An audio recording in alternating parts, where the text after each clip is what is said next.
Thank you. Thank you very much. Thank you. That's a good-looking group behind me. This group isn't too bad either. Very nice. Nice to be with you. Beautiful, right? Beautiful. Thank you very much. And thank you all for being here to support one of the most important pieces of legislation in the history of our country. And that's everybody saying that, virtually everybody. The one big, beautiful bill to secure our borders, turbocharge our economy, and bring back the American dream. That's what's happening, too. It's met with tremendous approval and reception. And when we were thinking about doing it, we were going to break it down into 3, 4, 5, 6, or even 7 bills. And I said, let's make it one big, beautiful bill, Mike, right?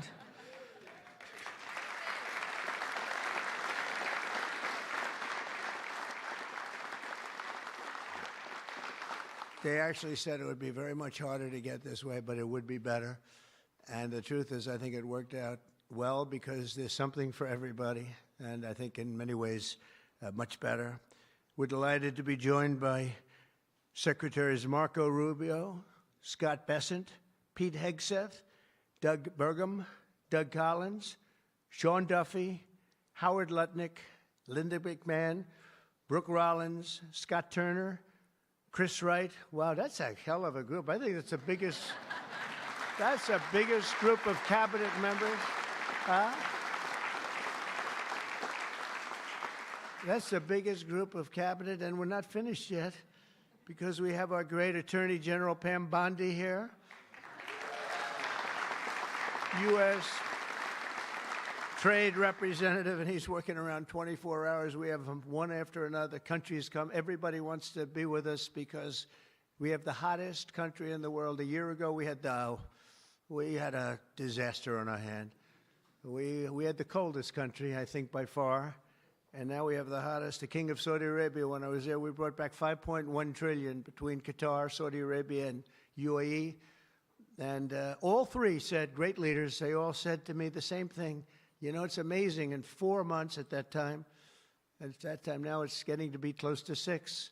But in 4 months, they said, you have the hottest country anywhere in the world. It's not even close. And they thought we were dead a year before that. They said, I thought you were dead. The country was dead. And it was pretty close to it. But we have the hottest country in the world, so it's great. And Trade Representative Jamieson Greer is very busy because, where are you, Jamieson? Everybody wants to make a deal and have a part of it, right? I know you and Howard and Scott are working overtime, making deals with other countries. Remember a few months ago, the press was saying, do you really have anybody of any interest? Well, we just signed with China yesterday, right? Just signed with China. We have everybody. We're not going to make deals with everybody. Some we're just going to send them a letter, say, thank you very much. You're going to pay 25, 35, 45%. That's the easy way to do it. And my people don't want to do it that way. They want to do some of it, but they want to make more deals than I would do. But we're having some great deals. We have one coming up, maybe with India, very big one, where we're going to open up India. In the China deal, we're starting to open up China, things that never really could have happened. And the relationship with every country has been very good. And we also have OMB Director, who's very busy also, Russ Vought. Thank you. Thank you, Russ.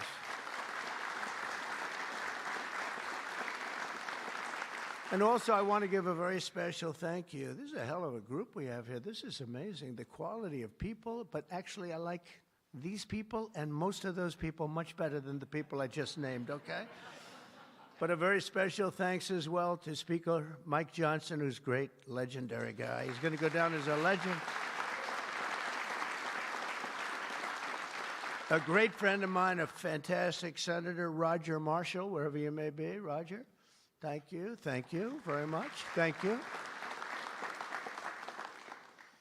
Bernie Moreno, great win Bernie had in Ohio. Bernie, great win. That was a tough race. They said that was not winnable, and he won by about 5 points, so that was pretty good. So much for not winnable. Mike Lee is here. Mike, hi, Mike. Thank you, Mike. Tim Sheehy, another tremendous win. Way to go, Tim. Young, handsome. That was another race that wasn't supposed to be able to be won. They said, well, we have a very young, handsome guy. I said, does that matter? Looks don't matter, do they, Mike? Looks.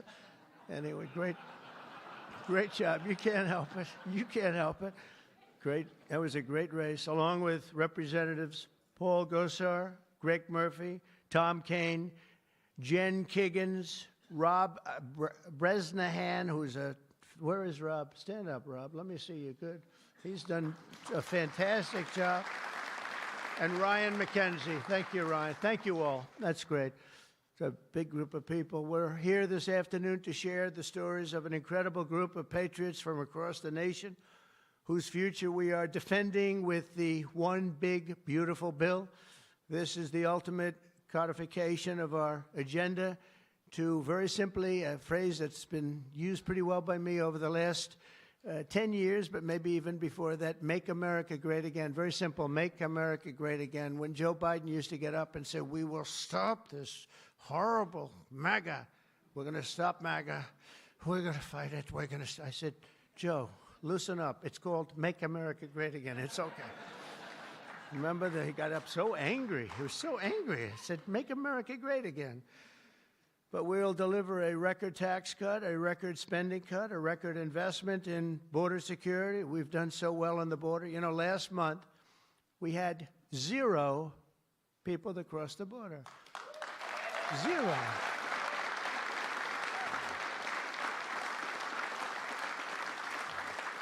So Christy and Tom Homan and some of the people, what a job you've done. But, you know, people forget about that. They don't care. The border's been fixed. I wanted to talk about the border 2 days ago at a big group. Sir, they don't want to hear about the border. Why? It's fixed. You know, it's the second time it happened to me. In 2016, I won on the border. I fixed it in about 3 months. It was beautiful. And they wouldn't let me talk about the border. Sir, nobody wants to hear about the border. But we're going to talk about it anyway. Right, Tom Homan? We're talking about it anyway.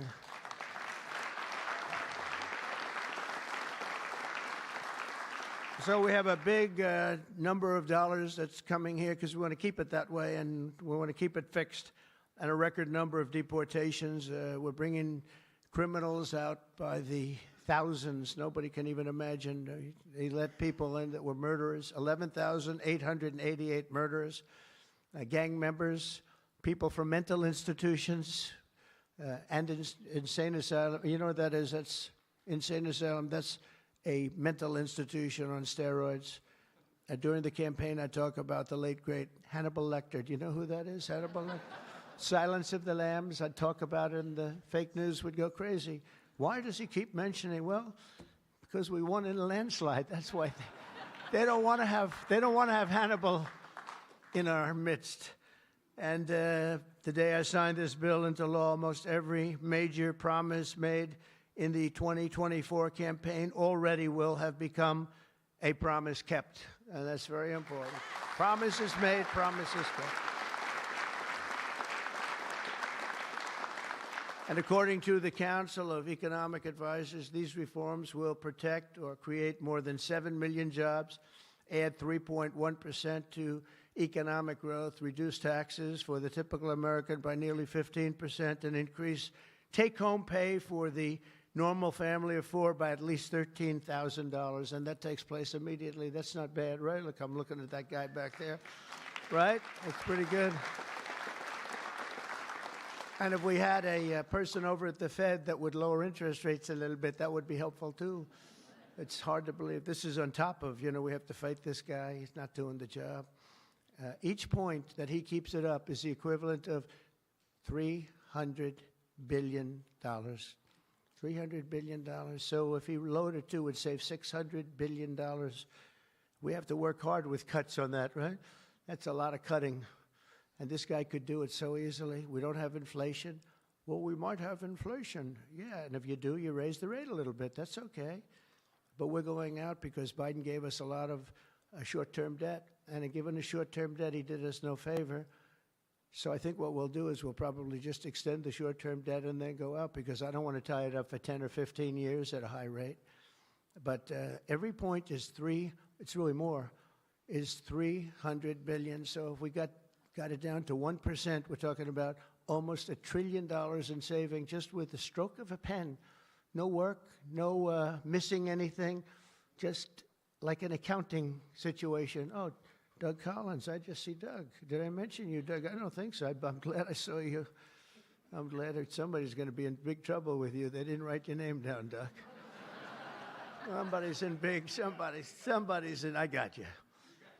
So we think of that, though. We save, and all you have to do, it's so simple. I'm explaining to this guy, and Biden extended him. That wasn't good. I'm explaining to him, you can do so much for our country. You could save $1 trillion just with a stroke of a pen. Just the utterance of a sentence that we're going to be cutting. It's a shame. It's a shame. We're one of the highest. We should be the lowest. You know, with the United States of America, we'd have money coming in like at levels that they have never seen. I got a call the other day from the people in Congress because we're doing our bill. I didn't even tell you this, Mike, and they called. They said, there's something wrong with the numbers, sir. I said, what's wrong? I don't know. They're not balancing out. There's something really wrong. I said, is that a good thing or a bad thing? Well, we don't know. I said, what's the problem? We're taking in much more money than we have scheduled. I said, so far that sounds good. They said, how much is it? About $80 billion. I said, do me a favor, check the tariff line. They called me back an hour later. Sir, we've taken in $88 billion in tariffs. Isn't that a beautiful thing? $88 billion. I thought I'd tell these little stories. Go off script and tell these little stories, Scott, right? Because it does make it a little more interesting. Although my speechwriters have just gotten every award in the book. Vince, where are you, Vince? Where are we? Where's Ross? He's gotten all these awards, and I'm going off the record all the time. Where is he? He didn't show up to the speech. He wrote the speech. He didn't show. Well, that means he has confidence in me. According to the Council of Economic Advisors, these reforms will protect or create more than 7 million jobs, add 3.1% to economic growth, reduce taxes for the typical American by nearly 15%, and increase take-home pay for a normal family by an incredible $13,000. All of these things are happening. And by the way, there's no inflation. All of the numbers I gave you, all of the money that's coming in, and maybe more importantly than the billions of dollars we're taking in with tariffs, is the fact that we've got hundreds of plants going up all over the United States that never would have been here. I was with Howard and Scott and Texas Instruments the other day, and the head of Texas Instruments, they're going to spend $60 billion in the United States. And he said, sir, please don't do it to me. And I looked at him. I knew exactly what he meant. He said, you mean tariffs, right? He said, that's right. If you ever get rid of those tariffs, you've cost me a fortune. They're all coming in because they don't want to pay the tariffs, and they're coming in at levels. And it only works for the United States because it doesn't work for other countries, but it works for us. We have a record investment. We have records and everything. And when these places open up, that's bigger than the $15 trillion that I'm talking about. You know, you don't see it right away. But bigger is the fact that they're all coming in, they're building their factories, the AI factories and the auto plants. We have auto plants, they're closing up in other countries. I don't want to specifically name the countries, but you know who they are. And they're coming into the U.S. and they're opening up and building like nobody's ever seen anything like it. I don't call it a miracle. I call it, this should have been done 40 years ago. We would have never lost our auto. We lost 50% of our auto industry to China, Mexico, Canada, and various other countries. Should have never happened if you had a president that said, we're going to charge you tariffs. You're not going to build next to us. Send it in and take away our jobs. If you would have said 25, 50, or 100% tariff, not one company would have left. But they weren't business people. They were politicians, not very good ones, and some good ones, but some really not good at anything, to be honest with you. We're going to stop the largest tax hike, and we're going to do that in history. This would be, if the bill doesn't pass, there'll be a 68% tax increase. Think of that, 68%, which would be the largest in history by about 40 points. And we'll make the Trump tax cuts permanent, expand the child tax credit, and we will deliver no tax on tips, no tax on overtime, and no tax on Social Security for our great seniors.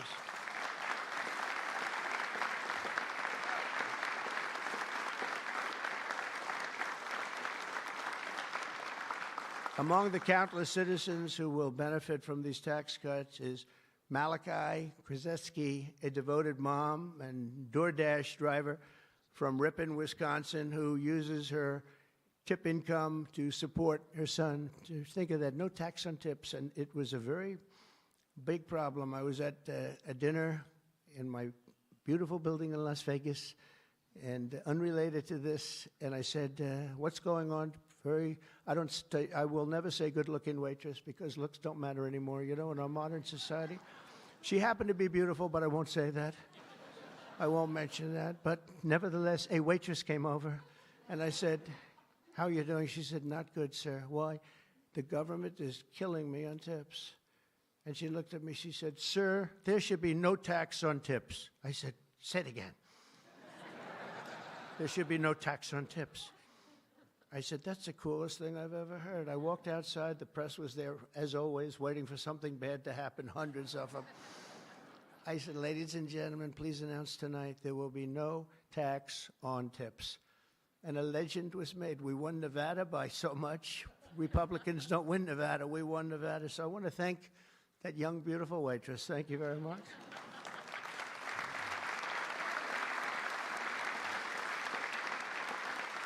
But with no tax on tips and other cuts, this bill will save Malachi thousands of dollars per year, enabling her to achieve her goal of visiting every U.S. state with her son. She wants to visit every state by the time he's 18 years old. So, Malachi, it sounds to me like you're off to a fantastic start. And where are you, Malachi?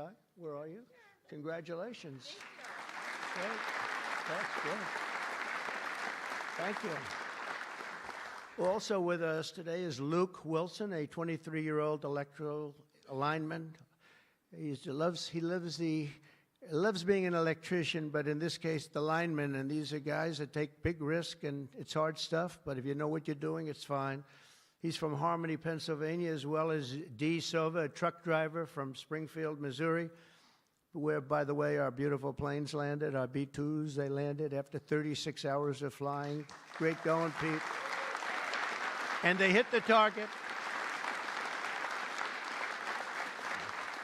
And they hit the target, and the target has now been proven to be obliterated, just as we said. We had little fake news from CNN. Thank you very much, CNN, for that. With 3 million miles of driving under her belt, who mentors other women in her industry. And I just want to say, Luke and Dee spend countless hours working overtime to help make this country run. And this bill, the typical overtime worker like them will take home nearly $1,500 extra every single year. So you're talking about at least $1,500, and there will be no harassment because you were being harassed by the Democrats. So Luke and Dee, congratulations to you both. Thank you very much. Congratulations, wherever you may be. Thank you. Thank you very much.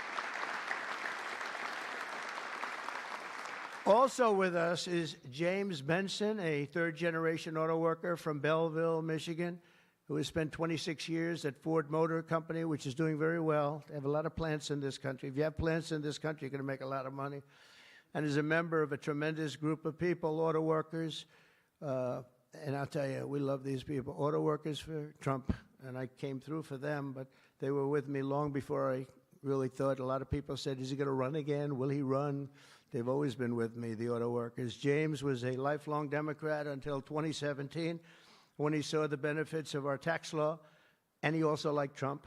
Now, sometimes they can like the law, but if they don't like the candidate, it's not going to matter, right? Is that right, Marco? Marco knows, because he has been one hell of a great Secretary of State, right? Stand up, Marco. Everybody respects Marco, right? True. Everybody respects him. Now we're delivering an even bigger win for the auto workers by making interest on car payments fully tax deductible. You know, that's something only rich people seem to have gotten. I said, you know, and that was my idea. It's pretty simple. But I said, you know, the rich people, they always looking for deductions. We want deductions. Linda, did I say, will you please stand up? Linda McMahon. So great. How much is Harvard going to be charged? How much are you asking for Harvard? Because they really have violated a lot of different caveats, haven't they? Huh? A lot, like a lot. They've been given $5 billion over the years. Can you imagine? And that's over a short number of years. That's just the beginning. They have $52 billion sitting in the bank, and they haven't been nice to our country. So I want to thank Linda McManus, who's been really fantastic. But I said on interest, I said, why couldn't we, if a car is made in the United States only, because otherwise we don't care if it's made someplace else, give the people that buy the car a deduction on the interest that they're paying to buy the car. And people said, what a great idea. It's so simple. It's like the paperclip. Somebody came up with the idea of a paperclip many years ago, 1817, and he became a very rich person. And everybody looked at it and said, why the hell didn't I think of that? But it's like the paperclip, but only if the car is made in America. Remember that, James. We're going to keep those Michigan auto factories roaring. And as you know, we won Michigan by a lot, Susie, right? We won Michigan by a big margin, and something that typically is not easy, but I think we've won it. I actually think we've won it 3 times in a row. So it's been a great state, but a big factor with the auto workers. They went with us very big, and I love them. The One Big Beautiful Bill will also be an incredible victory for American farmers, another group that we did great with, especially family farmers like James Cullifer of Virginia Beach. Our bill will provide 100% expensing so they can buy a new farm equipment. And by the way, the expensing is good for everybody, not just farmers. And it'll virtually eliminate the so-called estate tax or the death tax. So you have a farm, you leave it to your children. If you like the children, you leave it. If you don't worry about the details. No, some people don't want to leave them. They don't like their kids, you know? Anybody in here not liking their children, farmers? But if you like your kids, you want to leave it. And a lot of times what was happening before I got there, because I put this in the first tax bill, as you know, but people would die, they'd leave their farm. There was no cash, but there was value to the farm, sometimes good value. It's called real estate rich and cash poor. And the kids had no money, and they'd be foreclosed out by a bank. They'd borrow money to pay the estate tax. You don't have to pay estate tax anymore. That's pretty big stuff. So for the farmers and for others in small business, it's great. But James's family has been working in the land for generations, and with this bill, we will ensure that family farms like his can stay in the family for many generations to come. Where's James? James, you around? Where's James?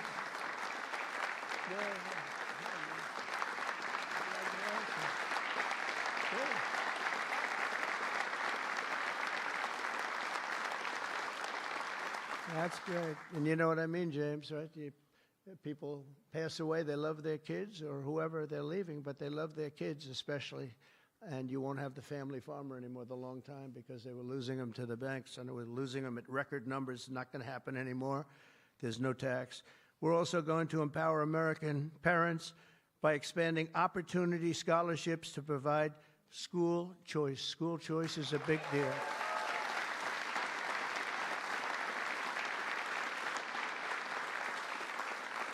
And we just got school working with the governor of Texas, as you know, Greg Abbott.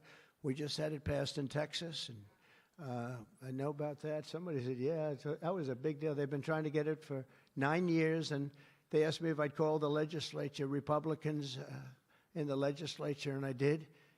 And I gave them a pep talk, and everybody voted for it. First time, they were shocked, but they never asked me to call them before. This was the first time, and they got it passed, right, Susie? It was amazing. And it was something that Dan and Greg and everybody, they really wanted it. And Ted Cruz wanted it badly. They all wanted it, so we got it in Texas. But you're going to have it. More and more people are talking about school choice. Good thing. This will be the godsend for mothers like Angelina Banks from Philadelphia. Where's Angelina? Where is Angelina? Oh, you are very pretty. She went out for a second and she's coming back. Okay. Where's Ange? Come on over here, Angelina. Oh, that's terrible. Oh, wow. How are you? I won't ask you where you've been, okay? I promise. But it's great to have you. It's great to have. I mentioned your name. I said, where's Angelina? He said, she'll be right back, sir. Thank you very much. Appreciate it. And Aubrey and Ava Jane, Angelina says the tax relief for child care and education are a foundation for stability and dignity. I think those were your words, right? Stability and dignity. Good words for her family. And with the One Big Beautiful Bill, we're delivering both empowering hundreds of thousands of families to choose the public, private, charter, religious school, or the home school of their choice. And Angelina, thank you very much for being with us. Beautiful. Beautiful. So this bill will also be the single most important piece of border legislation ever to cross the floor of Congress. We will hire 3,000 new Border Patrol officers and 10,000 new ICE agents. And these people are great. I tell you what, I got to know a lot of them. And we have tremendous representation. They've been for me from day one. In fact, I shouldn't say this, but they endorsed me when I first ran, almost at the beginning. And they weren't sure if they were allowed to endorse me. And they said, we don't care, we're endorsing you. But they were great, and they've been my friends ever since. But think of that. So we're going to hire 3,000 new Border Patrol officers, 10,000 new ICE agents. And, you know, these ICE guys, they go into war zones, and they're tough, and they love our country. And if you're not going to be tough, you're not going to do well. But they are tough, and they'll break into a pack, and they call them a pack. Some of these packs come out of the jails of Venezuela. They come from places that you don't want to know about. They're gang members that have been all sent in here through Biden's open door stupid policy.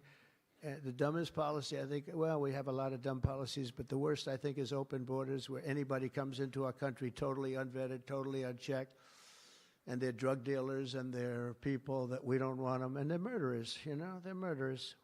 I told you, over 11,000 murderers. They're in here. 50% of those, by the way, murdered more than one person. And they came in, no check-in, no anything. It's so sad. What that man has done to this country, we should never forget it, okay? We should never, ever forget it. With that whole group of people, I don't even think it was him. He didn't believe in open borders. He didn't believe in men playing in women's sports or transgender for everybody. But what that group of people has done to this country will never, ever, I don't think we can ever allow history to forget it. What they've done to us is so sad. We're going to fully fund the final sections of Border Wall, impose a new remittance tax on money sent back to foreign countries, and dramatically increase deportations to a bare minimum of 1 million illegal aliens per year. And what we're doing is we're really going after the criminal aliens, of which we have plenty to work with. People say, well, that's a lot, isn't it? Well, remember, these countries are very smart. They're headed up by people I know. In almost all cases, they're very smart people, and they're people of great common sense. They're not sending their good people out. They're sending the bad people out, and they put them into caravans. I think I came up with that name, but somebody did. It's a great name, a caravan. Thousands, and sometimes as many as 30,000 people walking right into our country. Again, last month we had none. Think of that. It's almost, people say it's almost impossible. But they come in, and at a minimum, they're not people that work very hard. They're people that are on welfare. They don't want them. They don't want them. They give them to us. It's incredible what's happened, and it's so sad to see. It's so sad. It could make you just sick to your stomach when you think about it. I was going to say it could make you cry, but I like to pretend I never cry. I don't want to be a crier, but it makes you sick to think of what they did. What they did to us is just sick. And guys, if we didn't have a Tom Homan, and if we didn't have some of the guys that we have working so hard and dangerously, the country wouldn't stand a chance. But we're getting them out, not as fast as they came in, because they came in and you'd see hundreds of thousands pour into our country in a day. But we're getting them out. And here today is Angel Dad Joe Abraham, the Angel Moms and Angel Dads. These are incredible people. They lost their precious 20-year-old daughter, Katie, in a hit and run after she was struck by an illegal alien from Guatemala. Katie was stopped at a traffic light, rear-ended, full force, going 60, 70 miles an hour right into the back of her car while she stopped. And she died immediately. And her killer, I think you could really say, the killer fled the scene. And Joe, we will end this invasion once and for all, and we're always going to remember the memory of Katie, that beautiful, beautiful 20-year-old daughter of yours. Where's Joe? Is she around here? Joe? Come here, Joe. Come here.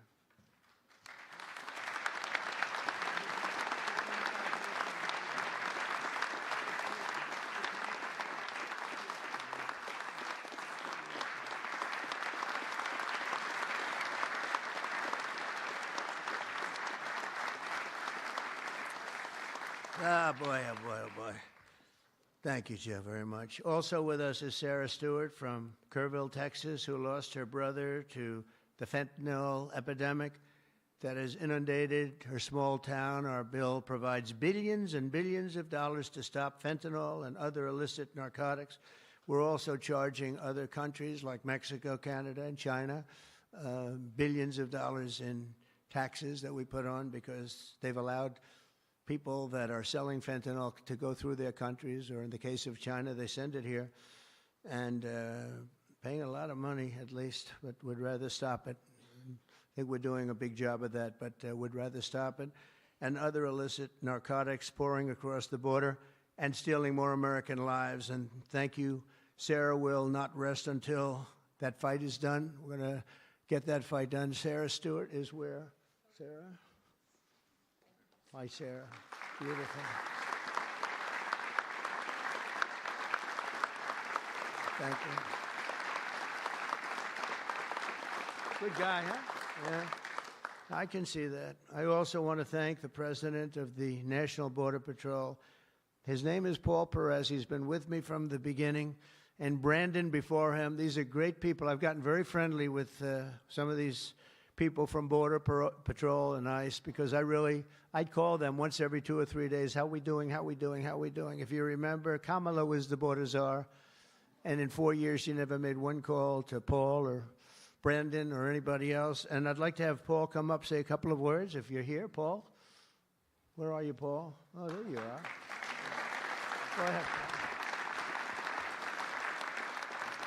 President Trump made promises that he's kept. Now it's time for Congress to back him up. We need to end the chaotic and recklessness that Biden allowed into this country. The millions of people that are out there, we're going to get with this big, beautiful bill. We've got the funding, we've got the technology, we need everything in that bill to get it done so that no more families are victimized. And those that have victimized families, we can go get them out with ICE. Our officers and agents are not afraid. We're ready to take this fight to them, and we've been so because of President Trump's leadership. Thank you, sir.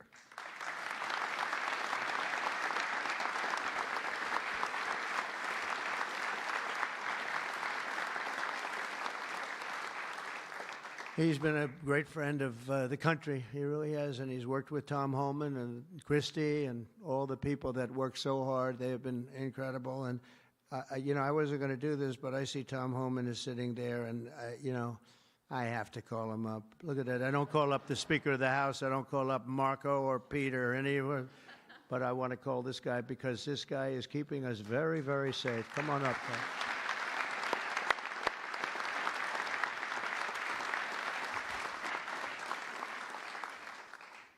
Well, look, I think this issue of the big, beautiful bill should be nonpartisan. I don't know what the hell's the matter with everybody up in Congress? People are dying every day. ICE is arresting 3 times as many criminals that the Biden administration did. We're taking public safety threats and national security threats off the street every single day. But we got over 600,000 illegal aliens with criminal histories walking the streets of this country. We got less than 5,000 deportation officers. This should be a no-brainer. The more resources we get, if we get this bill passed, we got more agents on the road. We buy more beds, we get more transportation flights. More agents means more bad guys arrested, taken off the streets of this country every single day. Every day we arrest a public safety threat or national security threat, this makes this country much safer. Who the hell would be against that? And I get irritated, I get pissed off because I'm sick of meeting angel moms and dads. You want to talk about family separation? They buried their children.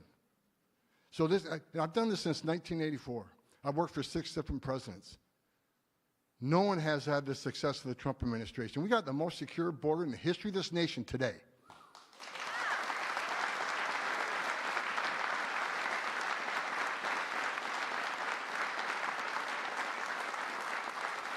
But we need more border wall. Border walls save lives. Women and children can't get over that wall, which means they go to a place where there's not a wall. And what's waiting on them? The men and women of the Border Patrol who take care of the humanitarian needs and save their lives. We already got fentanyl seizures down half. Fentanyl seizures should be 100%. We should have zero fentanyl coming to this country. We need money to help secure that border at a higher level. Stop the fentanyl from coming in. Stop the sex trafficking of women and children. Stop the known inspected terrorists coming across that border. Right now, I was looking at the stats today. ICE is arresting a record number of known suspected terrorists in this country, along with the FBI. With more money, we can arrest more of these people, make this country safer. This is a nonpartisan issue. Let's make this country safe again. So to the Democrats and the Republicans and the Independents, I don't care who you're from, pass the bill so we make this country safe, so we can stop the violence against ICE officers. Let's make this country safe again, and without that bill, it's going to be a hard road. We got a lot of people to look for, a lot of people to arrest, a lot of national security threats we know are in this country. We need to find them. We need more money to do that. We need more agents to do that. For God's sake, let's pass this bill and get this done.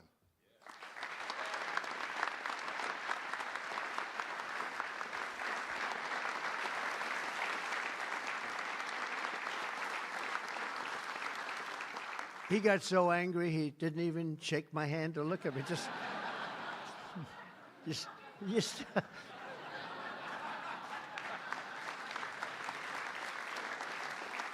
But he's right.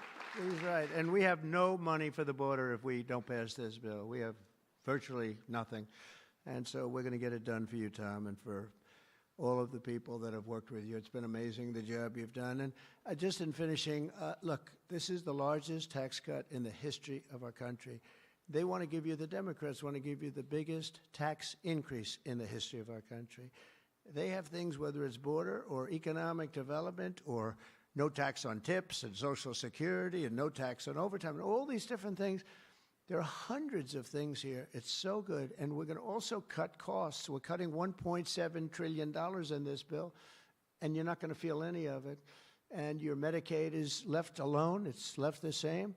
Your Medicare and your Social Security are strengthened. We're not cutting. The Democrats are going to destroy all three of them because it's not sustainable. They'll end up cutting your Medicare, Medicaid in half. So we're going to do a real job. It's so important. So if you can, call your senators, call your congressmen. We have to get the vote. I want to thank you. You have been unbelievable, Mr. Speaker. You have worked round the clock for months,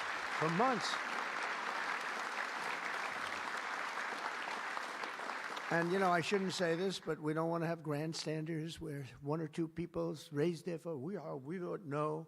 And they do it to grandstand, that's all. Not good people. They know who I'm talking about. I call them out.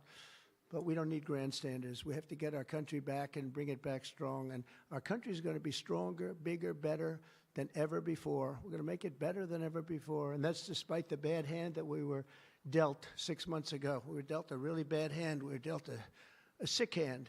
It's unbelievable. You know, when I came back yesterday, as you know, I made a big trip to a place where we had 28 countries represented, and we did something that's never been done. They've raised the number of money, the amount of money that they spend to $1 trillion a year, and that's for world safety. But they all asked me the same question. They said, how could you have allowed this to happen to your country? I said, I didn't do it. But they said, how could you allow people to pour in? They don't understand it. They all have borders. They have fences, they have walls, or they have just strong people standing there. You can't do it. And they said to me, you know, it's amazing that they allowed these things to happen. And it's amazing, too. I agree. You know, as a business guy, I always like to understand where the other side's coming from. What do they want? What do they get?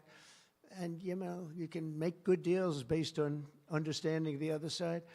I never understood the other side in this case. Why would they allow people to pour into our country unchecked? You know, I can see people wanting people to come in, and you let them come in. You have a vetting process. You let good people. We're letting a lot of good people in, but they're coming in legally. But why would you allow people to come in that you can look at them and say, big trouble, big trouble? Why would you do it? It's nobody understands. And a lot of people say voting, but, you know, we've got to strengthen up our elections because the voting is crooked as hell. Got to strengthen it up. But it's not that. It's either they're stupid and they're not stupid, or they hate our country. But we love our country, and we're going to stop this madness, and we're going to get this bill approved. And all of the things that I've been talking about now for 2 years on the campaign trail, and we won, remember, we won every single swing state. We won by millions of votes. We won everything. We won every, it was a landslide. We won something that nobody talks about, districts.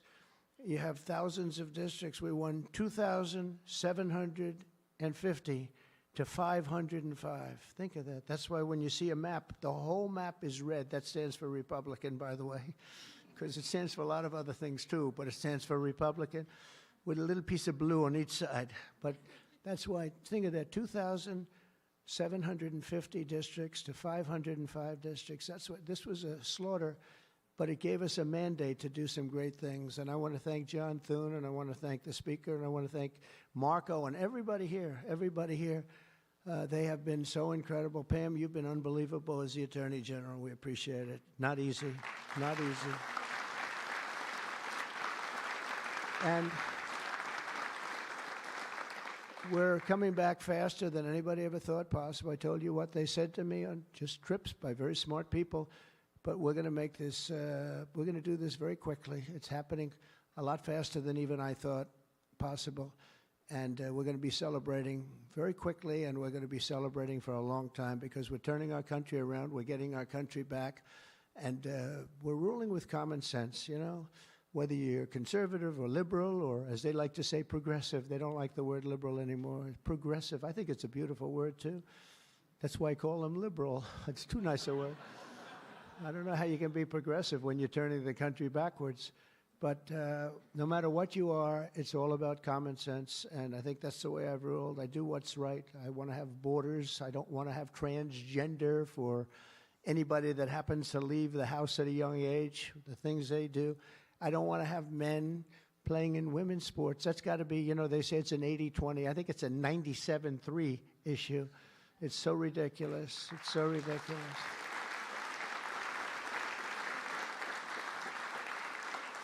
There was a long-distance race the other day, or at least reasonably recently, and they had a top man and they had top woman, but it was a woman's race, and the man entered. He happened to be transitioned. Isn't that lovely? And he entered the race, and he beat the champion woman by 5 hours and 14 seconds. 5 hours, that's a lot. Think of it. You're waiting 5 hours for your beautiful daughter to come in. Come on, baby, let's go. You can do it. He won by 5 hours and 14 seconds. It is crazy, and it's so demeaning, and they don't want to change. I see it the other day. Guys like Schumer, our great Palestinian senator, this guy, no, he's changed. He used to like Jewish people. Now he's totally against Jewish people. It's the most incredible transformation I think I've ever seen. But who would allow this to happen? In other sports, the same thing. Try the weightlifting numbers someday. You want to see some big differences. In a million years, the women will never catch these numbers. It's not going to happen. And it's very demeaning to women, and I don't like it when it's demeaning to women. So we're turning the country around fast. We love you all. Thank you very much, and good luck. Thank you. Thank you.